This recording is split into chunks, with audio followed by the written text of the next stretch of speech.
sehingga dapat meningkatkan kualitas tanah. Sukses pembangunan 5 tahun yang ke-6 memiliki makna yang penting bagi upaya Golkar untuk memenangkan bila terjadi ketidakadilan Golkar.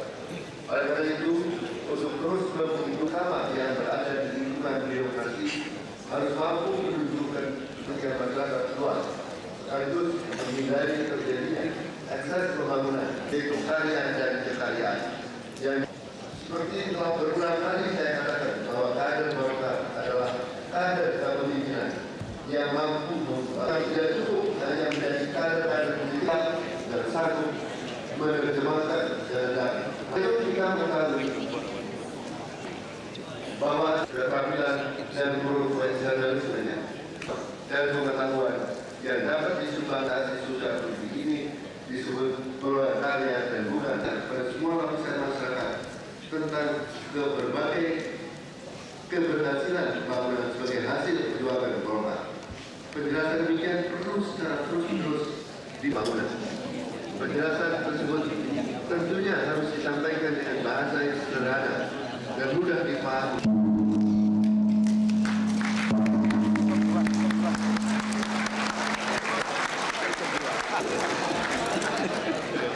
Tadi masih bulan saya tahun 1996. Mudah-mudahan dengan tema peraturan dapat kita capai bersama.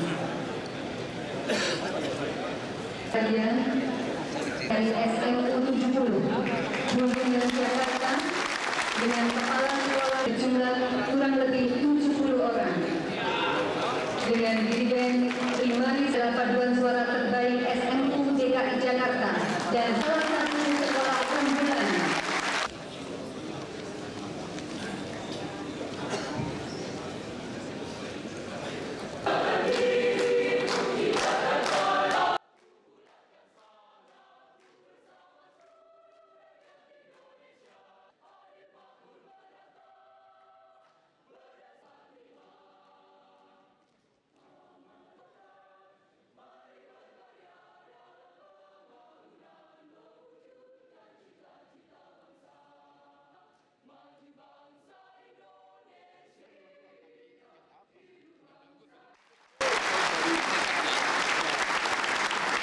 Allah Subhanahu wa Ta'ala. Marilah kita bersama-sama memanjatkan doa yang akan dipimpin oleh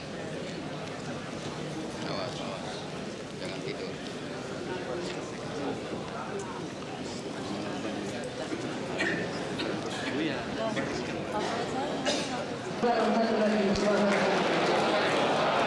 kepada seluruh peserta Rakernas dimohon untuk tetap tinggal di tempat karena ada perubahan jadwal. Seusai pengumuman perubahan jadwal untuk mendengarkan pengumuman.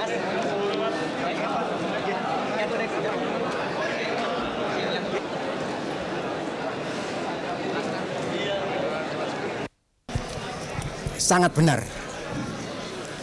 Karena apa?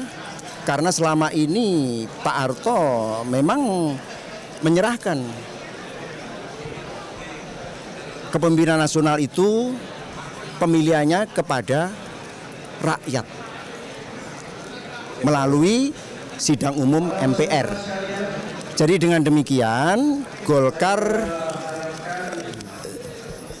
menilai apa yang dikemukakan oleh Pak Harto merupakan satu nuansa yang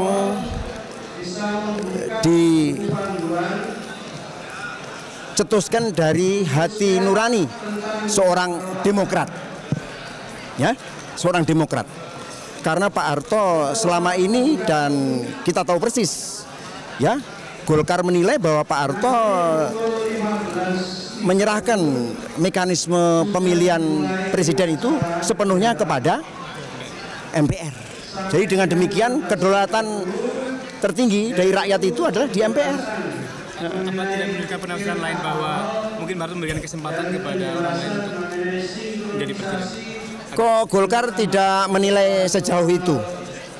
Karena dilihat dari pernyataan beliau itu berdasarkan kepada konstitusi dan terjemahan daripada Undang-Undang Dasar 45 itu memang demikian, bahwa seorang presiden itu ditentukan oleh pilihan di dalam sidang umum MPR, iya kan? Jadi presiden itu bisa datang dari legislatif, dari eksekutif, ya, dari kekuatan orsospol maupun dari organisasi sosial kemasyarakatan, asalkan dipilih melalui MPR. Jadi dengan demikian kita jangan menafsirkan yang bukan-bukan. Justru pernyataan Pak Harto itu adalah pernyataan dari seorang Demokrat sebetulnya. Pak, bagaimana Golkar menyikapi pernyataan Pak Harto itu? Selama ini Golkar berpedoman bahwa setiap pemilihan presiden bagi golongan karya akan tetap mengacu kepada mekanisme yang ada.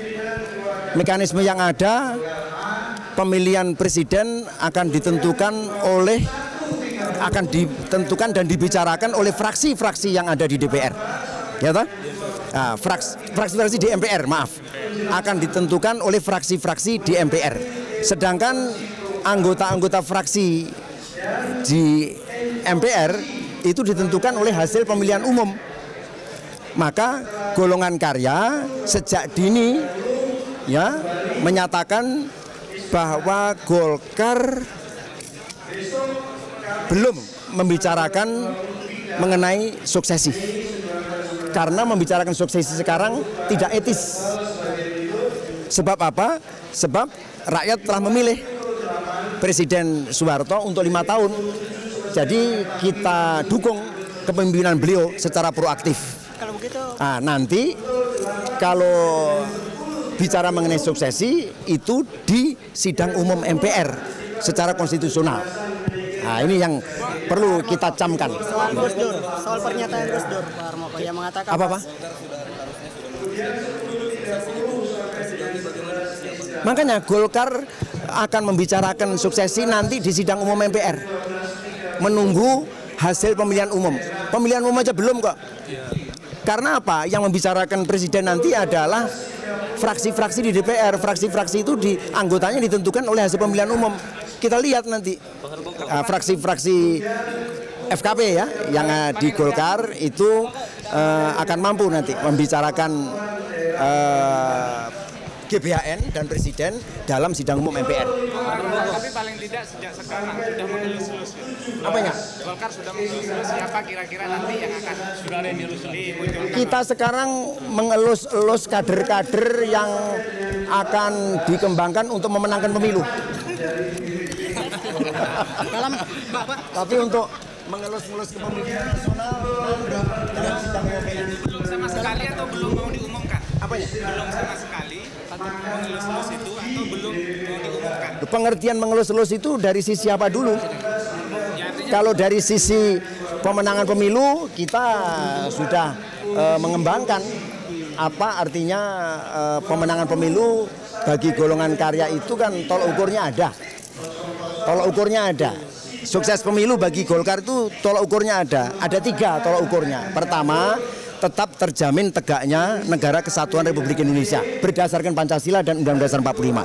Yang kedua, tetap terjamin kelanjutan dan kelangsungan pembangunan nasional dalam iklim stabilitas nasional yang dinamis. Yang ketiga, ini tetap terjaminnya kepemimpinan nasional di tangan Orde Baru sesuai dengan Undang-Undang Dasar 1945.